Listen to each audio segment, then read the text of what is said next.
Water is one of the most important topics in California, so the Marine Science Institute helps educate students about the issues facing the bay. It was a gorgeous day in San Francisco Bay, and we hurried on board to start our adventure with the Marine Science Institute.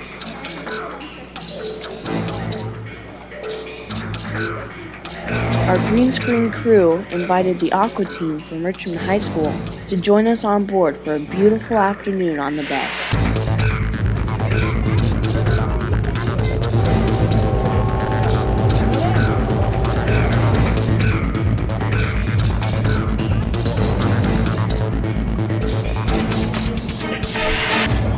It was great to have some of our parents along on board with us.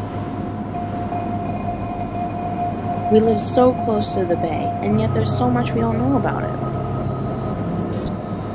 For instance, did you know that 40% of the state of California's water drains into the bay estuary, or that the average depth of the bay is only 8 feet? Didn't think so. The purpose of our trip was to start thinking about water, the San Francisco Bay, and why it's so important to all of us in California and around the world. In the onboard classroom, our instructor outlined the basic rules and safety concerns. We even had a drill for man overboard. The Robert G. Brownlee is a floating laboratory for environmental studies. The Discovery Voyage is a very special science experience focused around the bay's water quality and ecology. Our first task was to set the nets to get ready to fish.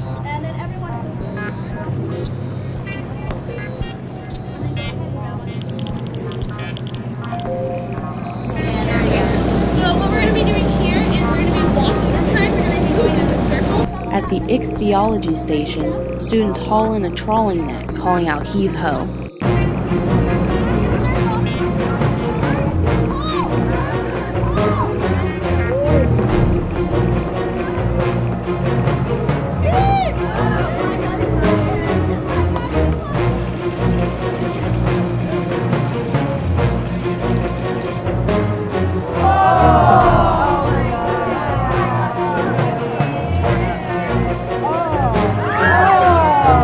It was really exciting when our captain said it was the biggest stingray that had ever been captured on the Robert G. Brownlee. It was more than 100 pounds. They had to cut off the stinger and put it in a jar. You guys! Woo! You want me to grab the stinger with the... Are you excited?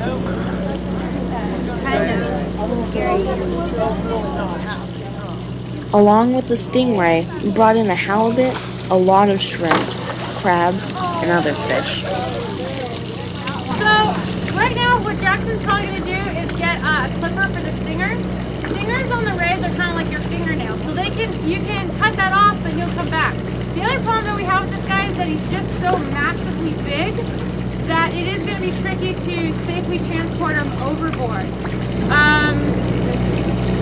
If you guys do have a chance to pet him, what you're noticing is he feels really slimy, and that's because rays have a mucus coating on their skin as a sort of protection. It's kind of like the same, sounds gross, but the same reason why you have mucus in your nose, because every time you breathe, all that air is going directly into your lungs, and you want to protect your lungs from anything bad getting in there.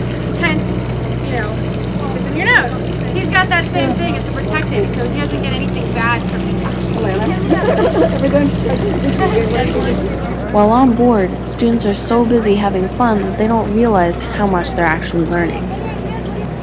We were having a lot of fun learning about the water in the bay and how to identify the fish we caught. We learned more about our responsibility to help keep the bay clean and healthy.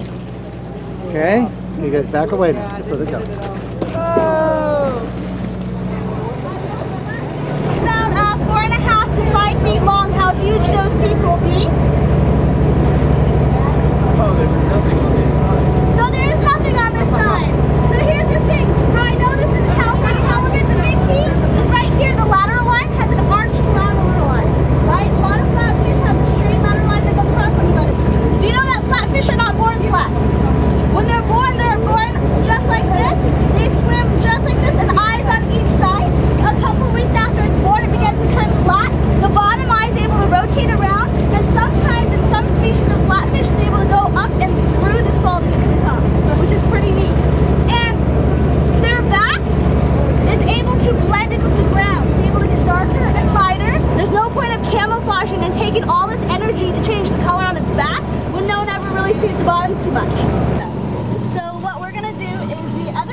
eventually going to come over here and go fishing. So we're going to rotate to our next station, which is going to be our plankton hydrology station. We're going to collect some plankton and we're going to